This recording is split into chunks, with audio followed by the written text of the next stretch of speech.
मनचाहे लक्ष्य कैसे पाएं? सिद्धांत 7। लक्ष्य निर्धारण की शक्ति उन्मुक्त करें। Andrew Carnegie.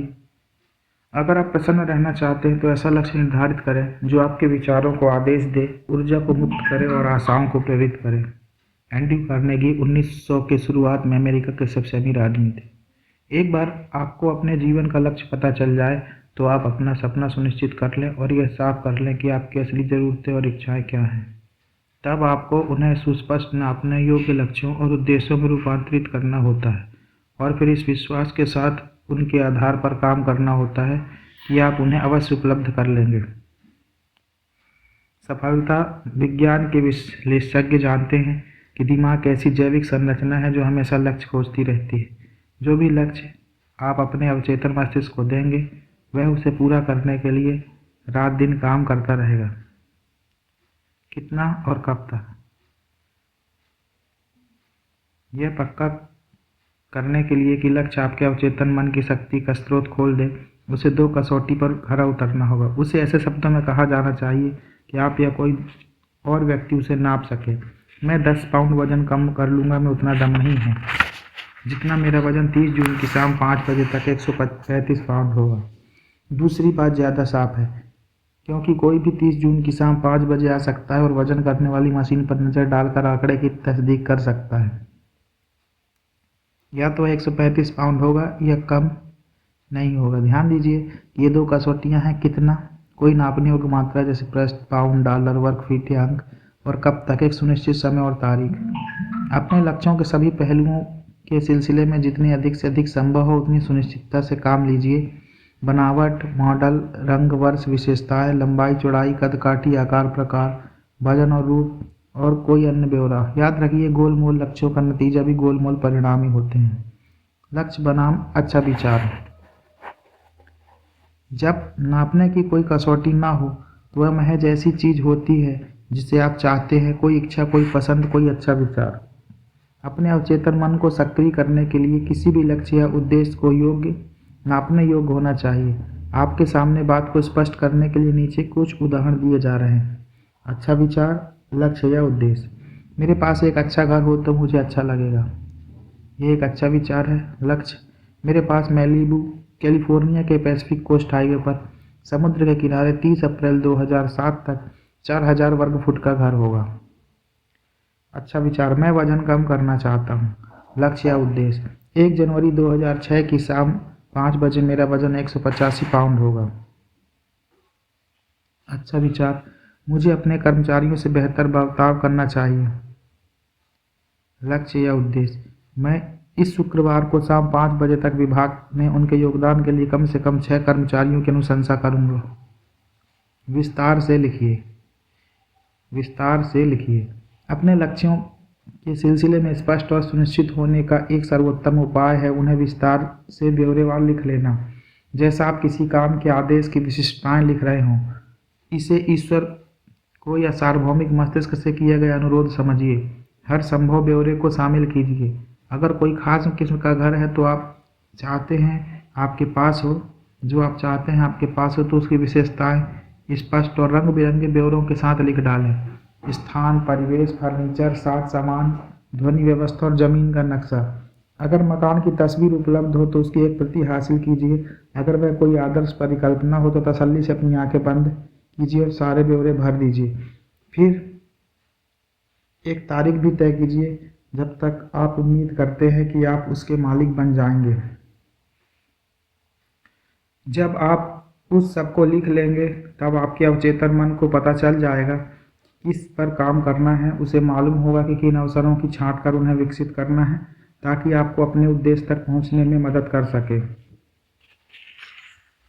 आपको ऐसे लक्ष्य चाहिए जो आपसे मेहनत करवाएं। आपको ऐसे लक्ष्य चाहिए जो आपसे मेहनत करवाएं। जब आप अपने लक्ष्य तय करें तो पक्के तौर पर कुछ ऐसे बड़े लक्ष्य भी सूची में लिखिए जो आपसे मेहनत करवाएंगे।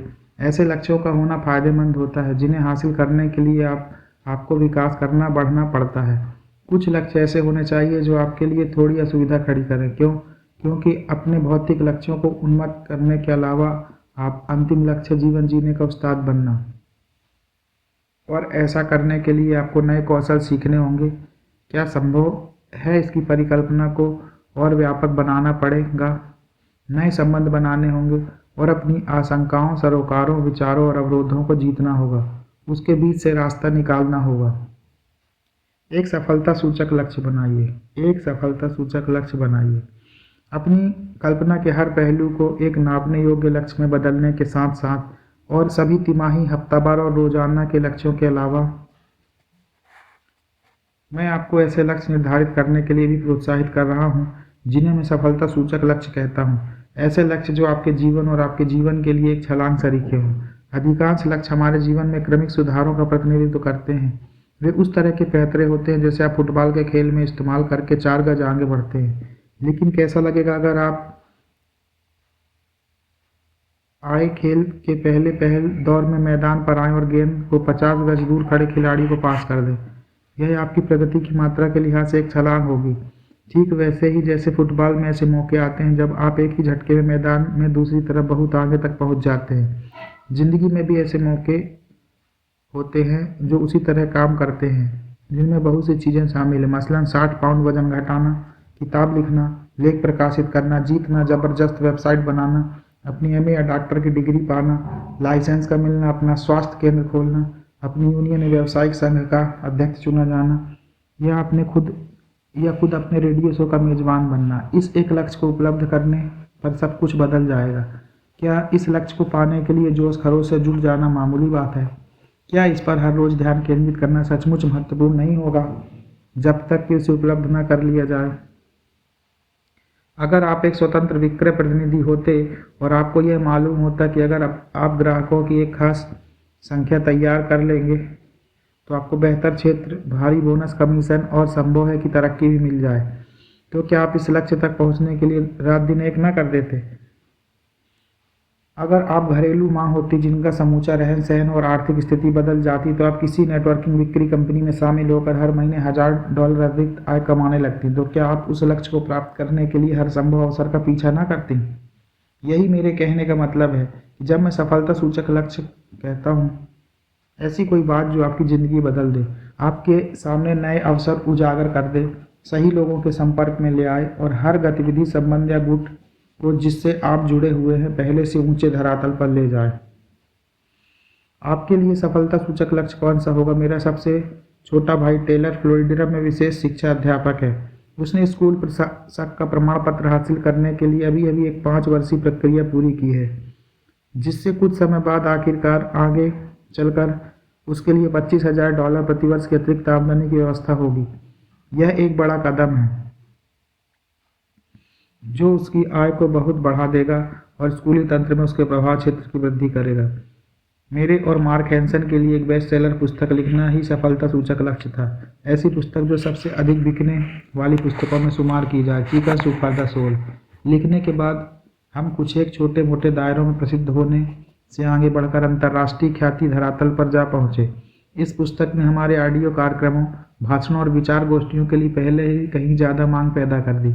इससे हमें जो अतिरिक्त आय हुई उसके बल पर हमने अपने जीवन का रहन सहन सुधारा, रिटायरमेंट को सुनिश्चित किया और अधिक कर्मचारी रखे। पहले से ज़्यादा परियोजनाएं हाथ में ली और दुनिया पर व्यापक प्रभाव डाला। अपने लक्ष्यों को दिन में 3 बार पढ़ें। अपने लक्ष्यों को दिन में 3 बार पढ़ें। एक बार आप अपने सभी लक्ष्य लिख लें, बड़े और छोटे दोनों, तो सफलता की दिशा में आपके सफ़र का अगला कदम है रोज़ 2 या 3 बार अपने लक्ष्यों की सूची को पढ़कर उनकी समीक्षा करके अपने अवचेतन मन की रचनात्मक शक्तियों को जगाना, उन्हें सक्रिय करना। अपने लक्ष्यों की सूची को पढ़ने में थोड़ा समय लगाइए। सूची को अगर आप एक मुनासिब जगह पर हैं तो ऊंचे स्वर में और जोश के साथ एक बार में एक लक्ष्य के हिसाब से इत्मीनान के साथ पढ़िए। अपनी आंखें बंद कर लीजिए और हर लक्ष्य को यूं कल्पित कीजिए कि मानो वह पूरा हो चुका है। कुछ और पल रुक कर यह महसूस कीजिए कि अगर आपने हर लक्ष्य को पूरा कर लिया होता तो आप कैसा महसूस करते। सफलता के इस दैनिक अनुशासन का पालन करने से आपकी इच्छा शक्ति सक्रिय होगी। इससे आपके दिमाग के भीतर, जिसे मनोवैज्ञानिक संरचना परक दबाव कहते हैं, बढ़ जाएगा। आपका दिमाग आपकी मौजूदा वास्तविकता और आपके लक्ष्य की कल्पना के बीच के अंतर को बांटना चाहता है। बार बार दोहराकर लक्ष्य को पहले से ही पूरा कर लिया गया है ऐसा कल्पित करके आप इस संरचनात्मक दबाव को बढ़ा देते हैं। इससे आपके भीतर की प्रचालन शक्तियाँ मजबूत होंगी, आपकी रचनात्मकता को उकसावा मिलेगा और उन संसाधनों के प्रति आपकी जागरूकता भी पैनी होगी जो आपके लक्ष्यों को पूरा करने में मदद करेंगे। यह सुनिश्चित कीजिए कि आप दिन में कम से कम 2 बार अपने लक्ष्यों की समीक्षा करेंगे, सुबह जागने के बाद और फिर रात को सोने से पहले। मैं अपने हर लक्ष्य को 3 इंच गुना 5 इंच के कार्ड पर लिखता हूँ। कार्डों की ढेरी में अपने पलंग के बगल में रखता हूँ और फिर एक एक करके कार्डों को पढ़ता हूँ, एक बार सुबह के वक्त और एक बार रात को। जब मैं सफ़र पर होता हूँ तो मुझे उन्हें साथ ले जाता हूँ। अपने रोज़नामचे या कैलेंडर पर भी अपने लक्ष्यों की सूची दर्ज कीजिए। अपने आप कंप्यूटर पर कोई पॉपअप या स्क्रीन सेवर भी बना सकते हैं जो आपके लक्ष्यों की सूची प्रदर्शित करे। उद्देश्य यही है कि आप अपने लक्ष्य निरंतर आपके सामने रखें। जब ओलंपिक डिकैथलॉन स्वर्ण विजेता ब्रूस जेनर ने कमरा भर ओलंपिक प्रत्याशियों से पूछा कि क्या उनके पास अपने उद्देश्यों की लिखित सूची थी, तो हर एक ने अपना हाथ उठाकर हामी भरी थी। जब मैंने उनसे पूछा कि उनमें से कितनों के पास वह सूची ठीक उस वक्त मौजूद थी, तो सिर्फ एक खिलाड़ी ने हाथ उठाया। यह खिलाड़ी था डैन ओब्रायन, और डैन ओब्रायन ही था जिसने आगे चलकर 1996 में अटलांटा की ओलंपिक प्रतियोगिताओं में डेकाथलॉन का स्वर्ण पदक जीता। लक्ष्य निर्धारित करने और निरंतर उसकी समीक्षा करने की शक्ति को कम करके मत आंकिए। लक्ष्य पुस्तिका बनाइए। लक्ष्य पुस्तिका बनाइए। अपने लक्ष्यों तक पहुंचने की रफ्तार को तेज करने का एक और ज़बरदस्त तरीका लक्ष्य पुस्तिका बनाना है। कोई स्पाइरल नोटबुक, डायरी या रजिस्टर खरीदिए और हर लक्ष्य के लिए एक प्रश्न निर्धारित कीजिए। लक्ष्य को पृष्ठ के शीर्ष पर लिखिए और फिर उसे पत्र पत्रिकाओं, सूची पत्रों और पर्यटन पुस्तिकाओं से काटे गए ऐसे चित्रों, शब्दों और वाक्यों से सजाइए जिसमें आपके लक्ष्य इस तरह वर्णित हो कि वे उपलब्ध कर लिए गए हों। जैसे जैसे नए लक्ष्य और इच्छाएं उभर कर सामने आए, उन्हें बस लक्ष्य पुस्तिकाओं की अपनी सूची में जोड़ने चलिए। जैसे जैसे नए लक्ष्य और इच्छाएं उभर कर सामने आए, उन्हें बस लक्ष्य पुस्तिका की अपनी सूची में जोड़ते चलिए। हर रोज अपनी लक्ष्य पुस्तिका के पृष्ठों की समीक्षा कीजिए, उन पर दोबारा नज़र दौड़ाइए। अपने सबसे महत्वपूर्ण लक्ष्य अपने बटुए में रखिए। जब मैंने अपने पहले डब्ल्यू क्लेमेंट स्टोन के लिए काम करना शुरू किया, उन्होंने मुझे अपने सबसे महत्वपूर्ण लक्ष्य को अपने बिजनेस कार्ड की पिछली तरफ लिखकर उसे हर वक्त अपने बटुए में लिए रहना सिखाया। हर बार मैं अपना बटुआ खोलता मुझे अपना सबसे महत्वपूर्ण लक्ष्य याद आ जाता। जब मेरी मुलाकात मार्क विक्टर हैंसन से हुई तो मैंने पाया कि वह भी इस तकनीक का इस्तेमाल करता था। पहली chicken soup for the soul पुस्तक खत्म करने के बाद हमने I am so happy selling 1.5 million copies of chicken soup for the soul by December 30, 1994 लिखी। फिर हमने एक दूसरे के कार्ड पर हस्ताक्षर किए और उन्हें अपने बटुओं में लिए रहते। मैंने अपना कार्ड अब भी अपनी मेज और पीछे फ्रेम में मढ़वाकर लटकाया हुआ है। हालांकि हमारे प्रशासक ने हंसकर हमसे कहा कि हम सिरफिरे हैं और अपनी तय की गई तारीख तक किताब की 13 लाख प्रतियां बेचने में सफल हो गए। कुछ लोग कह सकते हैं तुम लोग अपने लक्ष्य से 2 लाख प्रतियां पीछे रह गए। शायद यह अंतर बहुत ज़्यादा नहीं था और वह किताब आगे चलकर दुनिया भर की 30 से अधिक भाषाओं में 80 लाख प्रतियों से ज़्यादा बिकी। मेरा यकीन कीजिए, मैं ऐसी विफलता का स्वागत करूंगा। एक लक्ष्य काफ़ी नहीं है। एक लक्ष्य काफ़ी नहीं है। अगर आप जिंदगी से उबे हुए हैं, अगर आप हर सुबह कुछ न कुछ करने की लहकती हुई इच्छा के साथ नहीं उठते, तब आपके पास लक्ष्यों की कमी है। ल्यू होल्च, एनसीए के इतिहास के एकमात्र कोच जिन्होंने 6 कॉलेज टीमों को बोल गेम्स में प्रतिनिधित्व किया तथा राष्ट्रीय चैंपियनशिप और कोच ऑफ द ईयर सम्मान के विजेता। नोत्र दाम के सुप्रसिद्ध फुटबॉल कोच ल्यू होल्च लक्ष्य निर्धारण के उस्ताद भी हैं। लक्ष्य निर्धारण में उनका विश्वास उस सबक की देन है जो उन्होंने 1966 में सीखा जब वे महज 28 साल के थे। हाल ही के साउथ कैरोलिना विश्वविद्यालय में सहायक कोच के रूप में नौकरी पर रखे गए थे। उनकी पत्नी बेथ का तीसरा बच्चा होने वाला था और उनका 8वां महीना चल रहा था और लू ने अपना आखिरी डॉलर एक मकान खरीदने की पहली किस्त में खर्च कर दिया। 1 महीने बाद प्रमुख कोच ने, जिसने लू को नौकरी पर रखा था, इस्तीफा दे दिया और लू ने अचानक खुद को बेरोजगार पाया। उनकी बुझी मनोदशा को सुधारने की कोशिश के तौर पर लू की पत्नी ने उन्हें किताब दी, डेविड श्वार्ट्ज की the magic of thinking big.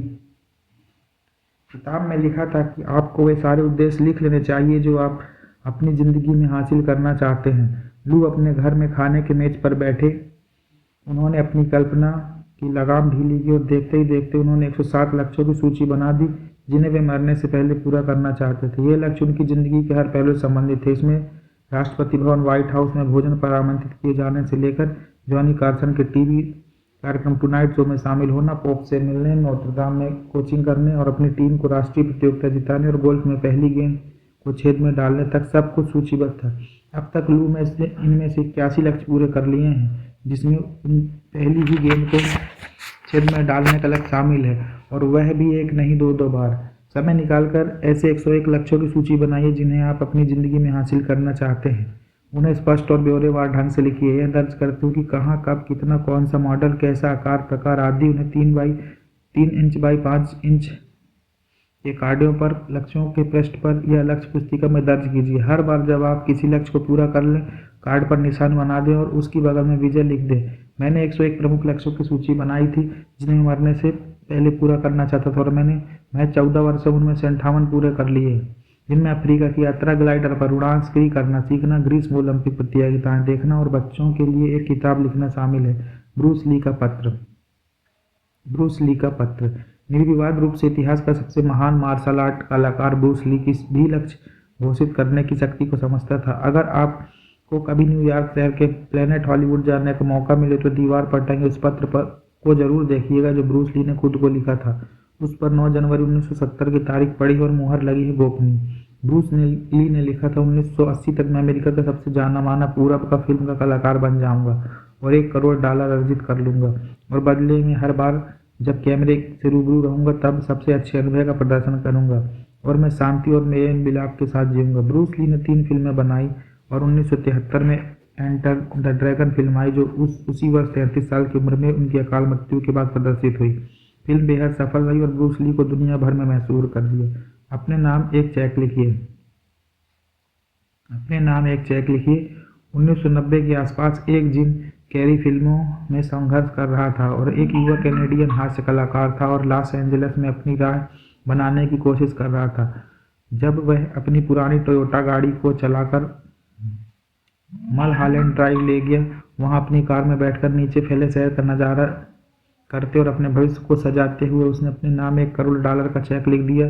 उस पर तारीख डाली, थैंक्सगिविंग का त्यौहार 1995, और एक टिप्पणी जोड़ी, अभिनव की सेवाओं के लिए। उस दिन के बाद से वह उस चेक को अपने बटुए में रखने लगा। बाकी तो जैसा लोग कहते हैं इतिहास है।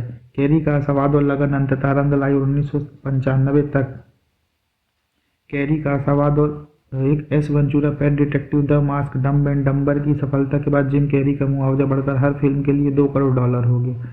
जब 1994 में जिम कैरी के पिता का देहांत हुआ तब उन्होंने $1 करोड़ का वह चेक अपने पिता के ताबूत में रख दिया। वह मानो उस व्यक्ति के प्रति सम्मान का प्रदर्शन था जिसने फिल्म स्टार बनने के जिम कैरी के सपने को शुरू भी किया और फिर पाला पोसा भी। सोच, विचार, आकांक्षाएं और मार्ग अवरोध। ये समझना जरूरी है कि जैसे ही आप कोई लक्ष्य निर्धारित करेंगे 3 बातें उभर कर सामने आ जाएंगी जो अधिकतर लोगों को रोक देती हैं, लेकिन आपको नहीं। अगर आपको यह मालूम रहेगा कि यह 3 बातें इस पूरी प्रक्रिया का हिस्सा हैं, तब आप बजाय इसके कि उन्हें छूट दें या महज रोकें, उनके साथ वैसा ही सलूक कर सकते हैं जैसी वे हैं, महज निपटाने लायक मामले। सफलता के रास्ते में ये 3 बाधाएं, सोच, विचार, आशंकाएं और मार्ग अवरोध। इस पर गौर कीजिए। जैसे ही आप यह कहते हैं कि आप अपने अगले साल अपनी आमदनी को दोगुना करना चाहते हैं, कुछ ही पलों में आप सोच विचार से घिर जाते हैं। मसलन, मुझे दोगुनी मेहनत करनी पड़ेगी, या मेरे पास अपने परिवार के लिए वक्त भी नहीं बचेगा, या मेरी बीवी मुझे सूली पर चढ़ा देगी। हो सकता है आपको कुछ ऐसे ख्याल भी आए कि मेरे इलाके में तो अब गुंजाइश ही नहीं है। मैं समझ नहीं पा रहा हूँ कि अपना मौजूदा रूट पर खरीदारों को और अधिक माल खरीदने के लिए कैसे राजी करूँ। अगर आप कहें कि किसी मैराथन दौड़ में हिस्सा लेने वाले हैं तो संभव है कि आपके दिमाग में कोई आवाज़ सुनाई दे जो तुम चोट खा जाओगे या तुम्हें हर रोज़ 2 घंटे पहले जागना पड़ेगा। यह आवाज़ आपको यह भी सुझा सकती है कि अब दौड़ना शुरू करने के लिए अब आपकी उम्र बहुत ज़्यादा हो चुकी है। इस तरह के ख्यालों को सोच विचार कहते हैं। ये उन सारे कारणों का जोड़ है जो आपको अपने लक्ष्य को पूरा करने की कोशिश क्यों नहीं करनी चाहिए। सारे कारण हैं कि यह क्यों असंभव है। लेकिन इस सारे सोच विचार से एक अच्छी बात उभर कर सामने आ रही है, वह यह है कि इन्हीं कारणों से आप खुद को अवचेतन रूप से बराबर रोकते रहे हैं। अब जबकि आप उन्हें ऊपर उठाकर चेतना के धरातल पर जागरूकता के स्तर पर ले आए हैं, आप उनके साथ बखूबी निपट सकते हैं। उनका सामना कर सकते हैं और उन्हें पीछे छोड़ते हुए आगे बढ़ सकते हैं। आशंकाएं दूसरी तरफ भावनाएं हैं। हो सकता है आप अस्वीकृति का भय महसूस करें, विफलता की आशंका आपको सताए या लोगों की नज़रों में बेवकूफ़ बनने का डर आपको परेशान करे। हो सकता है आप शारीरिक या भावना के स्तर पर चोट खाने की आशंका से त्रस्त हों। आपको यह भी डर हो कि आप जब आपने अब तक ऐसा जो पैसा बचाया वह सारे का सारा आपके हाथ से निकल जाए, उसे आप खो दें। ये भय गैर मामूली नहीं है, बल्कि ये महज उस प्रक्रिया का हिस्सा है और अंत में आपको मार्ग अवरोधों का एहसास होगा। ये शुद्ध रूप से बाहरी परिस्थितियां होती हैं, आपके दिमाग में आने वाले ख्यालों और भावनाओं से काफ़ी परे।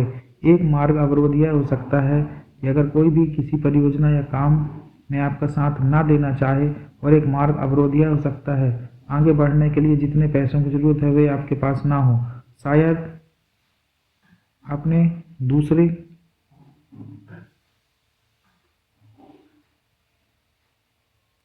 शायद आपको दूसरे लोगों की ज़रूरत पड़े जो पैसा लगाएं।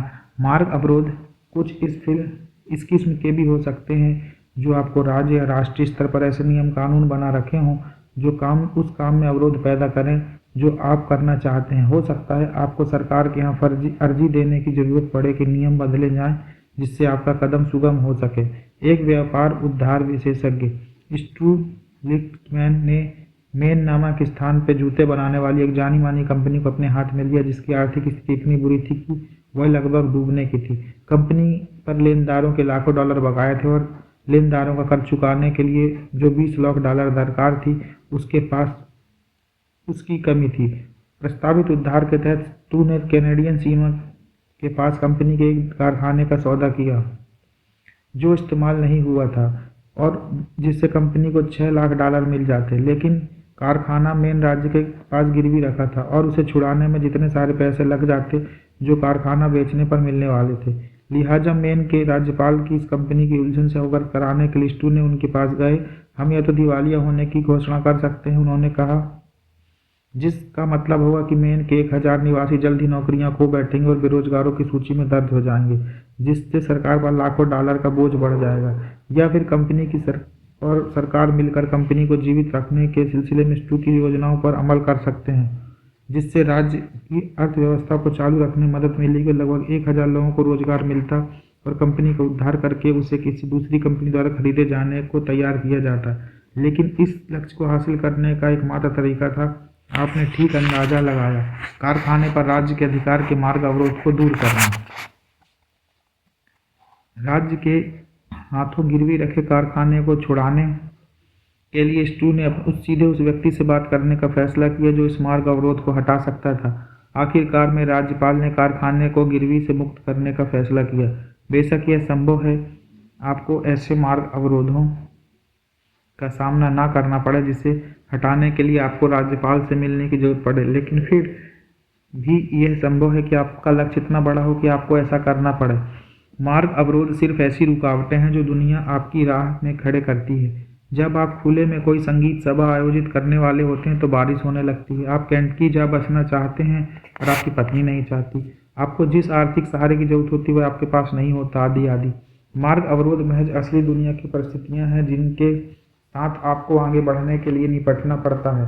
वही बस वहाँ मौजूद रहती हैं और हमेशा रहेंगी। दुर्भाग्य से जब ये सोच विचार, आशंकाएं, आकांक्षाएं और मार्ग अवरोध सामने आते हैं तो अधिकांश लोग उन्हें रुको के संकेत के रूप में देखते हैं। वे कहते हैं कि अब जबकि मैं यह सोच रहा हूँ, यह महसूस कर रहा हूँ और उसके बारे में जान रहा हूँ, मेरा ख्याल है कि इस लक्ष्य को पूरा करने की कोशिश नहीं करूँगा, लेकिन मैं आपसे कह रहा हूँ कि आप सोच विचार, आशंकाओं और मार्ग अवरोधों की रुकावट की निशानियों के रूप में न देखकर उस प्रक्रिया के सामान्य अंग के रूप में देखिए जो हमेशा प्रकट होंगी। जब आप अपनी रसोई की तरतीब बदलते हैं तब आप उस तब्दीली की कीमत चुकाने के रूप में थोड़ी बहुत धूल मिट्टी और गड़बड़ी की गुंजाइश रखते ही हैं। यही बात सोच विचार, आशंकाओं, मार्ग अवरोधों के बारे में सही है। आपने बस उससे निपटने की हिकमतें सीखनी होती हैं। सच तो यह है कि उनका प्रकट होना लाजमी है। अगर वे प्रकट नहीं होते तो इसका मतलब है कि आपको इतना बड़ा लक्ष्य नहीं निर्धारित किया जिसे पाने के लिए आपको खींचातानी और अतिरिक्त प्रयास करना पड़े और अपना कद बढ़ाना पड़े। इसका मतलब है कि उनमें से आत्मविकास की सच्ची संभावना नहीं है। जब कभी सोच विचार, आशंकाएं और मार्ग अवरोध प्रकट होते हैं तो मैं उनका स्वागत करता हूँ, क्योंकि बहुत बार वे उन्हीं बातों से जुड़े होते हैं जो मुझे जिंदगी में पीछे को रोकी रखती हैं, आगे नहीं बढ़ने देती। एक बार मैं अवचेतन से उभरे हुए इन विचारों, भावनाओं और रुकावटों को देख लेता हूँ, एक बार मुझे उनका आभास हो जाता है, तब मैं उनका सामना कर सकता हूँ, उन्हें समझ सकता हूँ, उनसे निपट सकता हूँ।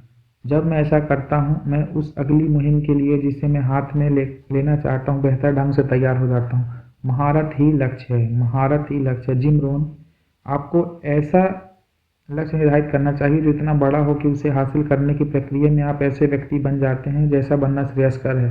जिम रोहन अपने बलबूते पर बने करोड़पति, सफलता के प्रतीक्षक और दार्शनिक है।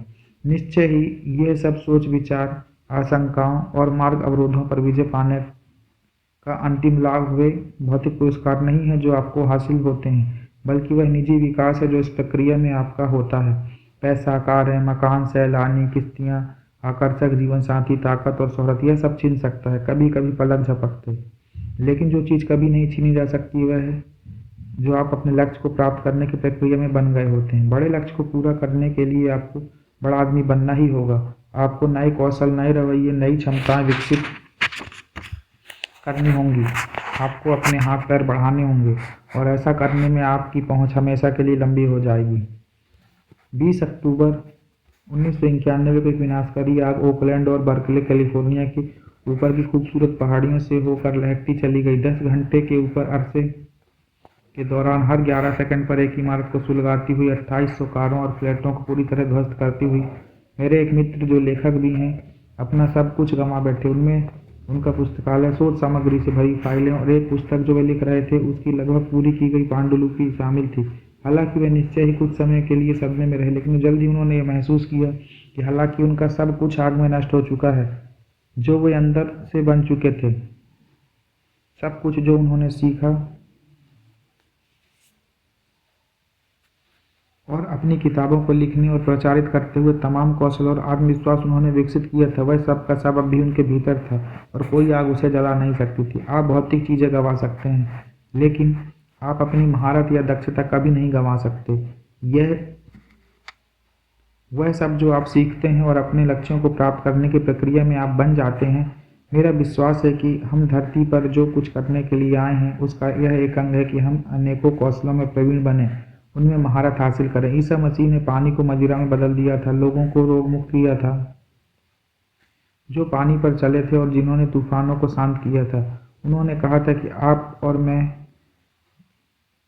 भी ये सारी बातें कर सकते हैं और इससे भी ज़्यादा। हमारे अंदर निश्चय ही वह सब संभावना है। आज भी जर्मनी में एक कस्बे के चौक पर ईसा मसीह की एक प्रतिमा मौजूद है जिसके हाथ दूसरे महायुद्ध की सघन बमबारी में उड़ गए थे। हालांकि कस्बे के लोग इस प्रतिमा को दशकों पहले फिर से उसके सही रूप में ला सकते थे, उन्होंने ऐसा करने की बजाय एक महत्वपूर्ण सबक सीखा और प्रतिमा के नीचे एक तख्ती लगा दी जिस पर लिखा है, ईसा मसीह के पास आपके हाथों के सिवा हाथ नहीं है। ईश्वर को धरती पर अपने काम पूरे करने के लिए हमारे हाथों की जरूरत पड़ती है, लेकिन माहिर बनने और इस महान काम को कराने के लिए हम सबको सोच विचार, आशंकाओं और मार्ग अवरोधों को पूरा करने के लिए राजी होना होगा। अभी करो, अभी करो, इससे पहले कि आप बढ़कर अगले अध्याय पर जाएं। अभी समय निकाल कर उन लक्ष्यों की एक सूची बनाइए जो आप पूरा करना चाहते हैं। यह पक्का कर लीजिए कि आपके पास अपनी कल्पना के हर पहलू के लिए नापे जा सकने वाले कितना कब तक लक्ष्य हों। फिर एक सफलता सूचक लक्ष्य तय कीजिए और उसे किसी बिजनेस कार्ड के पीछे लिखकर अपने बटुए में रख लीजिए। और फिर ऐसे 101 लक्ष्यों की सूची बनाइए जिन्हें आप मरने से पहले पूरा करना चाहते हैं। अपने उद्देश्य, कल्पना और लक्ष्यों के बारे में स्पष्ट होने पर आप दुनिया के सफल लोगों की चोटी पर मौजूद 3% लोगों में आ जाएंगे। चोटी के 1% कामयाब लोगों में शुमार किए जाने के लिए आपको कुल जमा यही करना है कि कुछ विशेष कदमों की सूची बनानी है जो आपकी रोजमर्रा के करने योग्य कामों की सूची में दर्ज लक्ष्यों को पूरा करने में सहायक होंगे। फिर यह सुनिश्चित कीजिए कि आप वे कदम उठाएं। इस पर इस तरह गौर कीजिए, अगर आप स्पष्ट हैं कि आप कहाँ जा रहे हैं लक्ष्य और आप उस दिशा पर हर रोज कई कदम उठाते हैं तो आखिरकार आप वहां पहुंच ही जाएंगे। अंत में सेंटा बारबरा से उत्तर दिशा में चलूं और हर रोज़ 5 कदम आगे बढ़ूं तो अंततः मैं सैन फ्रांसिस्को पहुंच ही जाऊंगा। इसलिए तय कीजिए कि आप क्या चाहते हैं, उसे लिख लीजिए, निरंतर उसकी समीक्षा कीजिए, हर रोज़ कुछ ऐसा कीजिए जो आपको उन लक्ष्यों की ओर बढ़ाता रहे। सिद्धांत 7 समाप्त। लक्ष्य निर्धारण की शक्ति उन्मुक्त करें।